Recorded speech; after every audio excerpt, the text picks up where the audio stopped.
嗨，大家好，我是坦平叔。今天是2025年4月29号，这一期咱们继续聊聊俄罗斯入侵乌克兰，看一看乌克兰战场上也有什么变化。今天是俄罗斯侵略乌克兰第1161天，也是乌军进入库尔斯克的第267天。虽然这个乌军在这个库尔斯克以及全线在顽强抵抗俄罗斯的侵略，俄罗斯总统普京还有俄罗斯的特别军事行动总指挥格拉西莫夫将军他们一再宣称将乌军赶出了库尔斯克，但是乌克兰方面是予以否认。乌克兰总统泽连斯基他28号还通过社交媒体发文说他听取了乌克兰武装部队总司令谢尔斯基关于前线具体地区局势的汇报，说前线主流方向局势依旧严峻但乌军在俄罗斯的库尔斯克和别尔格莱德地区部分区域积极开展防御行动，抵抗俄军进攻。俄罗斯武装力量总参谋长格拉西莫夫4月26日向俄罗斯总统普京汇报说俄军已从乌克兰武装部队手中夺取库尔斯克州，但乌克兰武装部队总参谋部同一天发表声明称，俄方有关库尔斯克地区军事行动结束的消息并不属实。乌军继续在俄罗斯领土上的保持存在。根据乌克兰方面的说法前线总共记录了174次战斗，乌克兰攻击了俄罗斯的后方，他们打击俄军第51炮兵装备储存基地，这里储存了20多万吨的弹药，包括各类导弹。弹药库被击毁之后，整个基地不断产生爆炸，这是迄今为止乌克兰对俄罗斯后方攻击最大的一次胜利，没有之一他说这个基地距离莫斯科只有60公里，库尔斯克前线俄乌继续争夺格尔纳尔修道院附近地带，激烈战斗仍在进行中，乌军仍存在于别尔格莱德、库尔斯克，俄军无法将乌军赶出去。乌克兰无人机再次袭击了克里米亚俄军机场和弹药库，基洛夫斯克空军基地遭到多架无人机攻击，基地内响起了剧烈的爆炸声，很快被滚滚浓烟吞噬。随后萨基区的什尔科诺维奇诺耶北克里米亚运河旁的雷达站也传来了巨大的爆炸声。乌克兰海军陆战旅士兵在库尔斯克地区歼灭了一支俄罗斯海军陆战队，另有2人被俘。第4特种部队旅即阿赫马特部一位旅长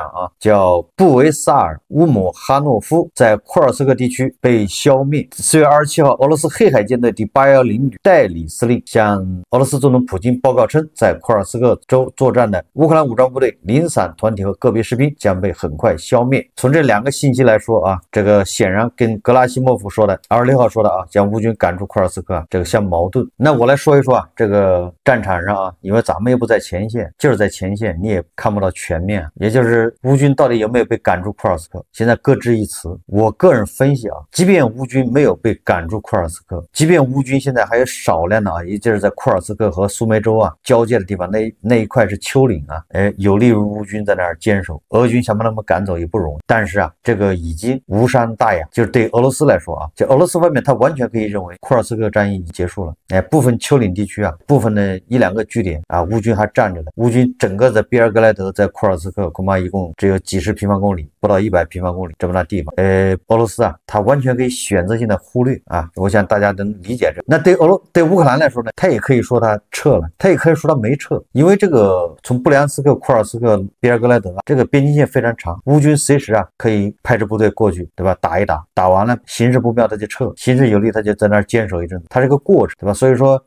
你非要说在某一个时点、某一个时刻把乌军清干净了，这个也没有什么意义。也就是双方目前是这种就是动态的这种拉锯战这种状态。但是对俄罗斯来说他完全可以认为这个结束了，也就是说乌军他没有办法像去年8月份那样发起大规模的反攻，对吧？进入俄罗斯境内，这个恐怕目前已经不具备的条件了，对吧？就是零星的小战、小打小闹，或者找一块地方在那坚守，这个都有可能。第二个，为什么这么说是因为这个格拉西莫夫4月26他单方面表扬了朝鲜军队在库尔斯克战斗中的这种英勇表现作为一个合格的耗材非常这个称职体现了这个朝鲜军队的这个专业性，这个胸口碎大石油锤灌顶、金枪锁喉、单手劈砖，这些都不是白练的。那么今天这个朝鲜方面他也大大方方的承认了，并且这个普京又感谢了朝鲜的部队，感谢了这个司令官。然后俄罗斯国防部还把这个朝鲜军队在库尔斯克训练作战的画面以官方的渠道公布了。这个大家知道啊。当地时间28号，俄罗斯总统普京通过克里姆林宫网站发表声明，感谢协助俄军收复俄库尔斯克州的朝鲜军人。普京在声明中说俄武装力量26日彻底击溃库尔斯克州的乌克兰武装部队，朝鲜人民军积极参与行动，符合国际法和俄朝全面战略伙伴关系条约的规定与精神。该条约规定，如果一方受到武装攻击，另一方有义务立即提供军事援助。普京表示朝鲜朋友的举动源于团结、正义和真诚的情谊，俄方对此高度赞赏，并向朝鲜国务委员长金正恩、朝鲜全体领导人和人民致以诚挚的谢意。这普京还说俄罗斯人民永远不会忘记朝鲜军人英勇事迹，我们永远向那些为俄罗斯、为我们共同自由献出生命与俄罗斯战友并肩作战的英雄致敬。并且这个朝中社28日报道，这是朝鲜的喉舌说朝鲜武装力量部队参加收复俄罗斯库尔斯克地区的作战并胜利结束，这是朝方首次证实向俄罗斯派兵参战。声明就朝方当时决策赴俄参战一事说金正恩分析并判定当时战况符合行使朝俄全面战略伙伴关系条约相关条款，据此决定朝鲜武装力量参战并通报俄方。什么意思呢？也就是俄罗斯方面和朝鲜方面都大大方方承认了，朝鲜就是派了部队去了库尔斯克。去年西方媒体、韩国媒体报道，这个俄朝双方都是不置可否。即便好像在今年年初吧，不是在前线抓到2个朝鲜的士兵嘛，俘虏，然后这个媒体一宣传，这个俄罗斯和朝鲜方面都是避而不谈，保持沉默，就是只做不说。那这个时候为什么双方这么高调跳出来主动承认呢？所以第一个可能就是确实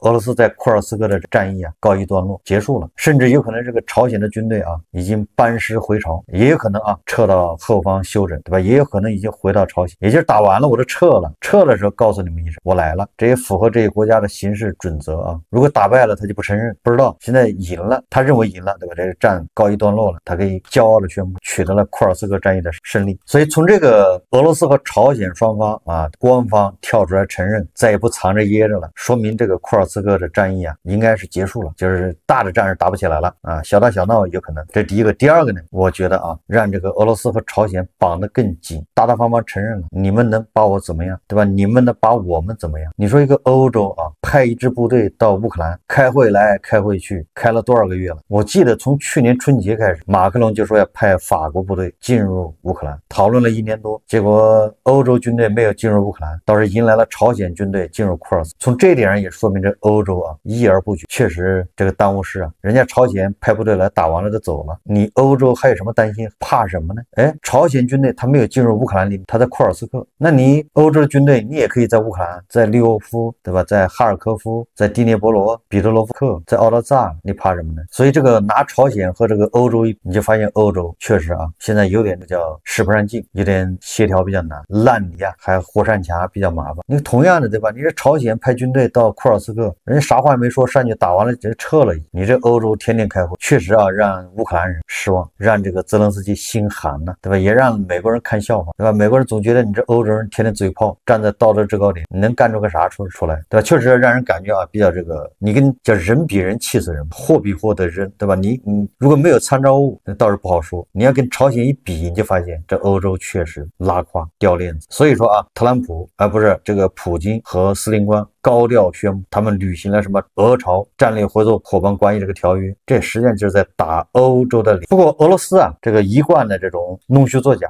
这个也是可见一斑。这个乌军进入库尔斯克，这个普京一直说是恐怖行动，他们把这叫反恐。但是俄罗斯官方在描述收复库尔斯克州时用的是解放。乌克兰人来的时候他没说是侵略，对吧？俄罗斯人不承认是侵略，也不承认是什么进攻，而是叫恐怖袭击，把乌克兰人赶走了，他这叫解放。从这个也能反映出这个俄罗斯人的这个色厉内荏，这个外强中干。这个梅德韦杰夫啊，在他的社交媒体上说啊，在神圣的复活节期间，俄罗斯库尔斯克州已被彻底解放。在伟大卫国战争胜利日前夕，我们英勇的战士们继续在其他方向痛击敌人，纳粹败类必须从我们的土地上永远消失。所以这个欧洲啊，不能再嘴炮了。这个英国前首相约翰逊在接受采访的时候说啊，他说乌克兰即将获得胜利，这是他们的国家，他们不会让俄罗斯将其夺走，而且目前讨论的内容对乌克兰人民来说是极其苦涩的药丸。约翰逊说啊，我们必须设身处地为乌克兰人民着想，并停止考虑俄罗斯总统普京。约翰逊曾表示啊，西方国家正在通过乌克兰与俄罗斯对抗，并呼吁北约国家增加对乌克兰的军事援助。这些呼吁有什么用？泰晤士报说啊，乌克兰重建需要4000亿英镑，西方拟用冻结俄罗斯资产填补缺口。乌克兰的战后重建正面临史上最昂贵的账单。泰晤士报报道啊，他说最新评估显示，这场被战争摧毁的国家至少需要4000亿英镑，约合4900亿美元才能恢复元气，也就5000亿美元。作为解决方案的一部分，西方计划从被冻结的2250亿英镑俄罗斯海外资产中划出部分资金，用于支付这笔天文数字的重建费用。一名欧洲外交官直言，莫斯科会大声抗议作秀，但最终将不得不接受这笔永远无法追回的战争赔款。捷克国防部长切尔诺霍娃27日表示啊，捷克为乌克兰生产采购中途转运的40万发大口径炮弹，已运到交付乌克兰。乌克兰战场上现在急需大口径炮弹，按照北约的要求，去年捷克共为乌克兰生产采购和转运150万发大口径炮弹。当有记者问2025年捷克为乌克兰生产采购和转运的大口径炮弹是否会超过150万发时，也就是不是比2024年要多，切尔诺霍娃说啊，那是政府的决定，我不便提供更确切的数字，也不会被数字束缚，我们将尽可能多的为乌克兰提供更好更多的炮弹。这个捷克还是在干点实事啊。挪威援助的导弹防御系统在乌克兰击落了900个目标。据挪威武装部队声称啊，挪威纳萨姆斯防空系统已在乌克兰击落900枚导弹和无人机，准确率达到了94%。那这个纳萨姆斯啊，应该多多的援助啊。我们再看看这个德国啊，这个德国的国防部长叫皮斯托雷乌斯啊，劝告乌克兰不应听取特朗普的最新提议，放弃乌克兰大部分领土以换取停火，因为这无异于投降，而且血战至今的乌克兰人民也不会答应。27日，皮斯托雷斯对德国公共广播联盟说啊，乌克兰知道可能必须放弃一切领土才能实现停火，但他们肯定不会走得那么远，就像特朗普最新提议的那样。皮斯托雷乌斯说啊，乌克兰1年前就可以得到特朗普提议中的包含的东西，但这无异于投降，我看不出有任何价值。还强调啊，最终任何和平协议都必须与乌克兰的未来的安全保障挂钩。皮斯托雷乌斯还承诺，这德国国防部长说啊，即使美国不帮助乌克兰，德国也会帮助乌克兰。他说啊，若乌克兰欠，俄罗斯就赢得了这场战争，将对北约构成最大威胁，也对摩尔多瓦和格鲁吉亚等邻国构成最大威胁。他说啊，每个人都很清楚，这不仅仅是关于乌克兰，这关系到我们欧洲安全与和平。这个道理好像都懂，但是做起来就比较难。每个国家面临俄罗斯的威胁的这种程度不一样，对吧？你挨着俄罗斯家门口的那就紧张，波罗的海3国波兰他们就很紧张，对吧？那个什么意大利、西班牙什么的，离这俄罗斯比较远的，他们还不着急呢，中间还有那么一大片缓冲地带。所以这每个国家它的心态不一样。那匈牙利、斯洛伐克还跟这个俄罗斯眉来眼去的呢。这个德国的新任外交部长啊，现在人选已经确定了，又是个鹰派人，是挺乌的，叫瓦德富尔，他接替那个贝尔伯克啊。这个瓦德富尔他就一直提倡向乌克兰提供更多的5月6号啊，这个德国的新任政府要就职，这个新的总理梅尔茨、外交部长瓦德富尔，这些都是坚决的啊，坚定的挺乌派。国防部长估计还是那个皮斯托雷乌斯啊，就是刚才说的，即便美国国不支持乌克兰，德国也要支持。所以基本上啊，这个新一任的德国政府应该都是铁杆，主要职位啊，主要的政府成员都是坚定的支持乌克兰。这个德国的国防部长皮斯托雷乌斯啊，他告诫乌克兰，对吧？不能以领土混合。说的是什么？实际上说的就是克里米亚。现在关于克里米亚啊，有好几种说法。你从特朗普的嘴里面传出来的，特朗普说这个泽连斯基已经同意了啊，就是已经认可了克里米亚属于俄罗斯了。大家可以看一个视频啊，这是特朗普谈克里米亚问题，那是奥巴马执政时发生的，跟他没有关系。大家看视频啊。President Zelensky talking about Crimea? Well, he did very briefly, but Crimea was given away by Barack Hussein Obama and by Biden. That's 11 or 12 years ago. That's a long time ago. I don't know how you could bring up Crimea because that's been a long time. Nobody brought it up for 12 years, and now they bring it up now. So I told them, you can maybe go back to Obama, ask him why they gave it up. They gave it up without a shot being fired, by the way. 根据南华早报报道啊，说当地时间4月27号，美国总统特朗普表示啊，他相信作为停火协议的一部分，乌克兰总统泽连斯基已经准备好将克里米亚割让给俄罗斯。当被问及是否认为泽连斯基准备放弃克里米亚时，特朗普对记者说啊，我认为是这样，并且这个特朗普啊对媒体说啊，他在那个罗马参加那个方济各葬礼的时候，不是跟泽连斯基谈了15分钟吗？这个特朗普说啊，他说是15分钟啊谈到了克里米亚问题。根据特朗普提出的和平计划，美国将承认克里米亚为俄罗斯领土。他说我们看看接下来会几天会发生什么，别跟我谈克里米亚问题，要谈就跟奥巴马和拜登去谈。但是泽连斯基啊一再强调啊，先无条件停火，领土问题啊要在谈判桌上解决。就这意思啊，先无条件停火，再谈领土问题。也就是泽连斯基他并没有说啊克里米亚属于俄罗斯。关于这个停火呢，这个普京啊又玩花招啊。我说了，这个普京啊一定会耍这个特朗普，把特朗普耍得团团转。俄罗斯总统普京啊4月28号决定卫国战争期胜利80周年庆典期间，在特别军事行动区域采取停火措施。根据克里姆林宫的声明，普京决定出于人道主义考虑，在纪念卫国战争胜利80周年即从莫斯科时间5月8号凌晨至5月11日凌晨，俄方宣布停火。在此期间，一切军事行动停止。俄方认为乌克兰方面应采取相同举措。声明强调，如果乌克兰方面违反停火协议，俄罗斯联邦武装力量将做出充分有效回应。俄方再次表示愿意进行无条件的和平谈判。你看啊，这个普京啊，可以说把特朗普耍的是团团转。特朗普提议啊，俄乌双方无条件停火，乌克兰同意了。结果找普京的时候，普京加了很多前提条件。后来啊，又改成什么空中停火啊，双方停止轰炸什么能源基础设施，黑海停火等等。普京啊，根本就不搭理，炸得更加惨烈，打得更加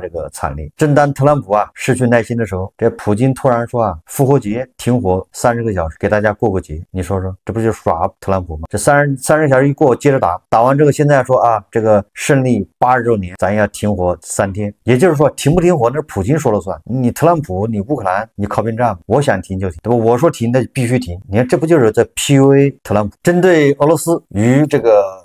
卫国战争胜利80周年期间停火72小时的决定啊，乌克兰外长西比加通过社交媒体发文称，如果俄罗斯真的想要和平，就应该立即停火，而不是等到5月8日。他同时表示啊，乌克兰准备支持持久、可信和彻底的停火，停火应至少持续30天。但是这个普京根本就不搭理，普京想停多长时间就停多长时间，想什么时候停就什么时候停，想什么时候结束就什么时候结束。4月28号啊，美国白宫发言人莱维特表示啊，美国总统特朗普对俄乌达成协议仍持乐观态度，但对两国领导人的失望情绪也在不断加剧。莱维特指出啊，普京今天上午提议暂时停火，特朗普总统已明确表示，他希望首先实现全面停火，以停止杀戮和流血。他补充称，特朗普在对达成协议保持乐观态度的同时，也持现实立场，认为双方领导人必须通过谈判找到解决方案。莱维特表示啊，特朗普与乌克兰总统泽连斯基会晤表明，他正在投入大量时间和精力推动和平进程。他强调，是拜登政府允许了乌克兰冲突的爆发，而特朗普则接手了这一烂摊子。大家看视频啊。He thinks that he is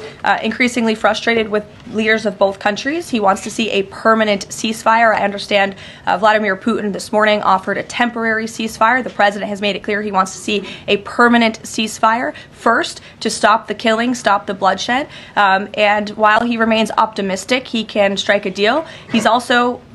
being realistic as well. And both leaders need to come to the table to negotiate their way out of this. 这个视频的意思是什么呢？就是说特朗普啊对普京的这种玩法已经厌倦了，别跟我一会儿挺一会儿打的，现在就要停止杀戮和流血，先停火。乌克兰人一致同意的啊，先停火。关键是看你特朗普给普京采取什么措施啊，对吧？你这么软绵绵的要求他停火，普京根本就不搭理，耍他。关于这个无条件停火啊，这个俄罗斯人呢，